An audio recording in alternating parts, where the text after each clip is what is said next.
Hello, I'm Cheryl Spessert, respiratory nurse clinician with a special interest in helping people who are limited by their disease achieve a higher level of activity and quality of life. That's why I introduced to you Chairobics. Welcome. I know you're anxious to start getting fit, but before beginning this or any other exercise program, please consult your physician. If your condition requires you to use supplemental oxygen, it is extremely important that your doctor determine specifically how much oxygen you need during exercise. Not all exercises will be suitable for everyone. These and other exercises may result in injury. Any user assumes the risk of injury resulting from participating in this exercise video. The creator, producers, and distributors of this program disclaim any liability or loss resulting from the exercise or advice in this video. For your convenience, most of the instructions on breathing techniques and other helpful information has been placed at the end of the tape. If this is your first time using the video, I suggest you forward to the section on education for persons with lung disease and view that before beginning your exercise. To best individualize this program to your needs and goals, you will need to be very aware of your body. Your breathing, heart rate, and level of fatigue should tell you whether you need to increase your workload or slow the pace for a rest. If you are a newcomer to exercise or are quite out of shape, don't think you need to complete the entire routine your first week. However, it is better for your body to pace yourself more slowly to last for a longer period of time than to keep up and run out of energy in the first 5 minutes. To monitor your work of breathing, we will use the Borg Perceived Exertion Scale. This scale ranges from 6 to 20. 6 is the lowest possible level of energy expenditure sitting at rest. 20 is the most difficult work you could perform. You should aim to work in the range of 11 to 13, or fairly light to somewhat hard. You should expect to be a little winded during the exercise, but you should never be so out of breath that you cannot talk comfortably. If your doctor has prescribed an inhaled bronchodilator medication such as albuterol, it may be useful to use the inhaler just before starting the exercise. Check with your doctor to see if you have an inhaler which can be used in this way. Another guideline to show how hard you should be working is your heart rate. Take your pulse by placing your first and second finger over the groove in your wrist which lies straight down from your thumb. Count it for 10 seconds and we will do the multiplication for you on the TV screen, giving you your pulse rate for 1 minute. Ready? And begin.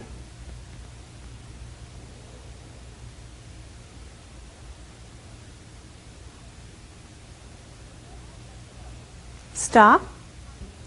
The pulse you just took will be your resting heart rate. Always take it before beginning your exercise. During your workout, your heart rate should gradually increase to what is called a target heart rate. It is best if this target heart rate can be sustained for 12 to 20 minutes and then return to your baseline during cool down. Here is one way to estimate your target heart rate.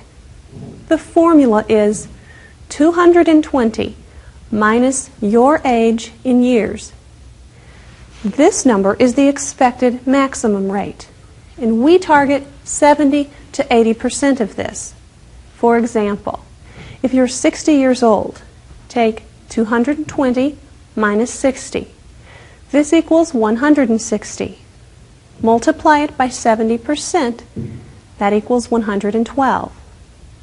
Then multiply 160 by 80%, which equals 128. Your estimated range would be 112 to 128, or 19 to 21 for the 10-second count. Pause the tape here, get a piece of scratch paper, and figure out what your target heart rate should be.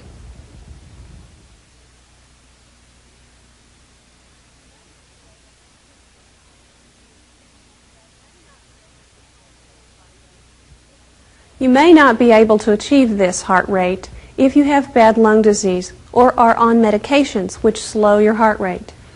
If your heart rate is increased from your medications, you might exceed this range. In either event, you may want to simply try for a heart rate during exercise that is about 20 beats faster than your resting heart rate. Ask your doctor to determine what is a good range for you. If you experience any pain in your chest, dizziness or lightheadedness during the exercises, stop immediately and rest until it goes away. If you have a heart condition, get specific advice from your doctor on how to handle these episodes.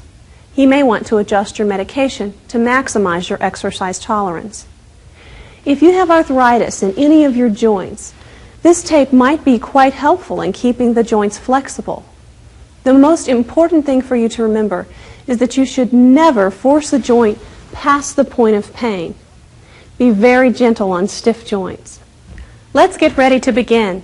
You will first warm up your muscles and joints. This is important to prevent injury. Then we will do strength and endurance building exercises. You may need to start with only 5 to 10 minutes of exercise and build up slowly to the full session.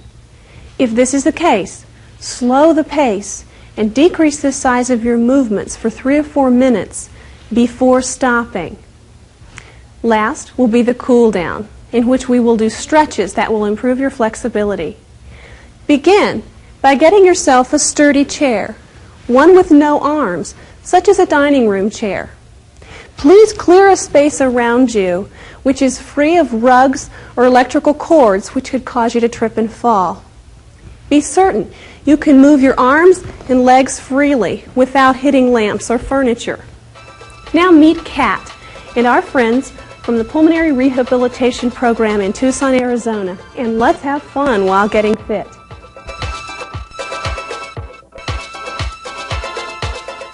Hi, gang.